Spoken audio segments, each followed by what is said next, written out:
मी हार्दिक शुभेच्छा देतो। आज जवळपास 78 किंवा 80 वर्ष झालेला आहे।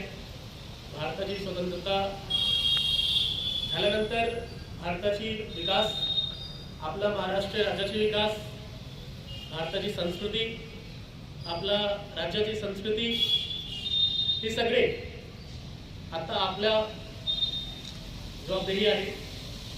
मागच्या 78 वर्षापासून भारत देशाने, महाराष्ट्र राज्याने बरेच प्रोग्रेस केलं, विकास केला। इथून पुढे कसं करायचे आहे हे आमची सर्वांची जबाबदारी आहे। भारत सरकारने जे टार्गेट ठेवलं आहे की आपल्याला 2047 पर्यंत भारताला विकसित देश म्हणजे 5 विकसित देश बनवायचं धोरण ठरवलेलं आहे। याच्याबद्दल आम्हाला सर्वांना काय कार्य करावं लागेल, काय विजन ठेवावं लागेल, कोणाला प्रायोरिटी द्यावा लागेल, याच्याबद्दल सर्वांना विचार आणि कल्पना केला पाहिजे।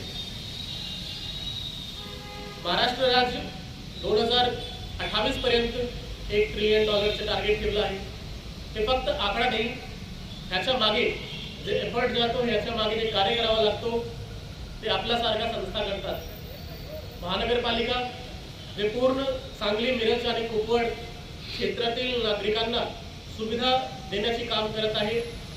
त्याच्यामध्ये आज सर्वांना प्रण घेतला पाहिजे की आम्ही जे काही सुविधा देणार पूर्ण मनाने देणार, कुठल्याही प्रकारची द्वितीय भावना न ठेवून आपल्याला एक ॲज अ टीम वर्क म्हणून काम केलं पाहिजे। आम्ही सांगली, मिरज, कोकण महानगरपालिकेतर्फे येणाऱ्या काही काळात बरेच इनिशिएटिव्ह घेणार आहोत।